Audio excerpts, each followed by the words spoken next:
नवरात्रि की हार्दिक शुभकामनाएं। माता रानी करें आप सभी लोग स्वस्थ रहें, मस्त रहें और व्यस्त रहें। तो आज मैं आप सभी को नवरात्रि के प्रथम दिन पर होने वाली माता शैलपुत्री की पूजा की कथा सुनाते हैं। तो चलिए शुरू करते हैं। नवरात्रि के पहले दिन जिन देवी की पूजा का विधान है वे हैं माता शैलपुत्री। शैल का अर्थ है पर्वत और पुत्री का अर्थ है पुत्री, अर्थात पर्वतराज हिमालय की पुत्री होने के कारण उन्हें शैलपुत्री कहा जाता है। यह स्वरूप नवदुर्गा का प्रथम रूप है और समस्त जगत में शक्ति के उद्गम की प्रतीक मानी जाती हैं। माता शैलपुत्री का स्वरूप अत्यंत सौम्य और दिव्य है। वे नंदी बैल पर विराजमान होती हैं। उनके दाहिने हाथ में त्रिशूल और बाएं हाथ में कमल पुष्प रहता है। उनके मस्तक पर अर्धचंद्र सुशोभित होता है और मुख पर मातृत्व तथा करुणा का भाव होता है। पौराणिक कथा के अनुसार माता शैलपुत्री पूर्व जन्म में माता सती थीं। माता सती राजा दक्ष की पुत्री और भगवान शिव की अर्धांगिनी थीं। एक बार राजा दक्ष ने एक विशाल यज्ञ का आयोजन किया। उस यज्ञ में सभी देवताओं और महर्षियों को निमंत्रण दिया गया, किंतु भगवान शिव को आमंत्रित नहीं किया गया। जब सती ने यह बात सुनी तो वे अपने पिता के यज्ञ में जाने के लिए उत्सुक हुईं। भगवान शिव ने उन्हें समझाया कि बिना बुलावे जाना उचित नहीं होगा, परंतु सती ने दृढ़ निश्चय किया और वे यज्ञ में पहुंच गईं। यज्ञ में जाकर उन्होंने देखा कि सभी देवताओं का आदर सत्कार हो रहा है, परंतु भगवान शिव का अपमान हो रहा है। वहाँ सती को न केवल अपने पति का अपमान सहना पड़ा, बल्कि दक्ष ने भी शिव जी के प्रति कठोर और अपमानजनक वचन कहे। यह असहनीय अपमान देखकर सती अत्यंत दुखी हुई। उन्होंने सोचा, जिस शरीर को पाकर मैं शिव जी की पत्नी बनी हूँ और जिसके कारण आज मुझे अपने पति का अपमान देखना पड़ रहा है, उस दिन शरीर का नाश ही उचित है। यह सोचकर उन्होंने यज्ञ की अग्नि में स्वयं को समर्पित कर दिया। भगवान शिव को जब इस घटना का पता चला तो वे क्रोधित हो उठे। उन्होंने वीरभद्र और भद्रकाली को उत्पन्न कर दक्ष के यज्ञ को नष्ट करा दिया और दक्ष का वध कर दिया। बाद में ब्रह्मा, विष्णु और अन्य देवताओं के अनुरोध पर भगवान शिव ने दक्ष को पुनर्जीवित किया। सती ने अपने शरीर का त्याग कर दिया था, परंतु वे भगवान शिव को प्राप्त करने के लिए पुनः अवतरित हुईं। अगले जन्म में वे हिमालय की पुत्री के रूप में उत्पन्न हुई और उनका नाम पड़ा शैलपुत्री। माता शैलपुत्री का जन्म पर्वतराज हिमालय के घर हुआ। शैलपुत्री बचपन से ही तपस्विनी और भगवती के स्वरूप में थी। वे अत्यंत तेजस्विनी और भक्ति भाव से परिपूर्ण थीं। उनकी तपस्या और भक्ति देखकर देवगण भी आश्चर्यचकित हो गए थे। उनके रूप, गुण और आचरण के कारण वे सभी देवताओं की आराध्य बनी।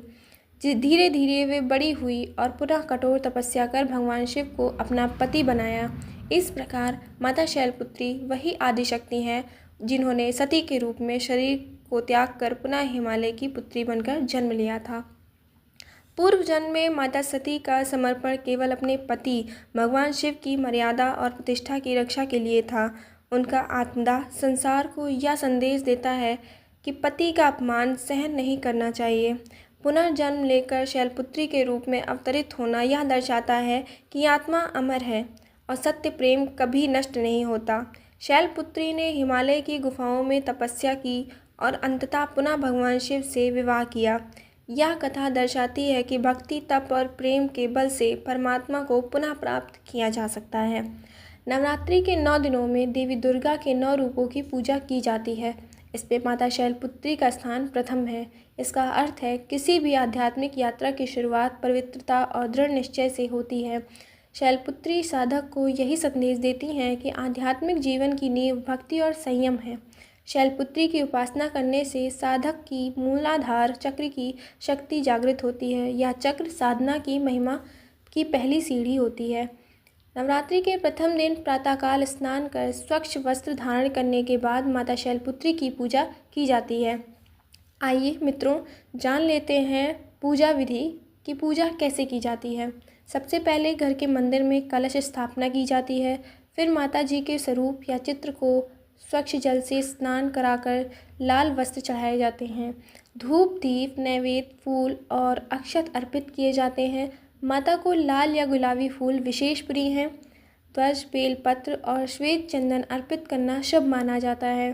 भक्त ओम देवी शैलपुत्रे नमः मंत्र का जाप करते हैं। दिन भर माता का व्रत रखकर सायंकाल माता की आरती की जाती है। माता शैलपुत्री की पूजा से साधक को अनेक लाभ मिलते हैं। भक्तों के मन, तन और आत्मा की शुद्धि होती है। घर में शांति, समृद्धि और सौभाग्य का वास होता है। साधक के जीवन में भय, शोक और नकारात्मक शक्तियाँ समाप्त हो जाती हैं। अविवाहित कन्याओं को योग्य वर की प्राप्ति होती है।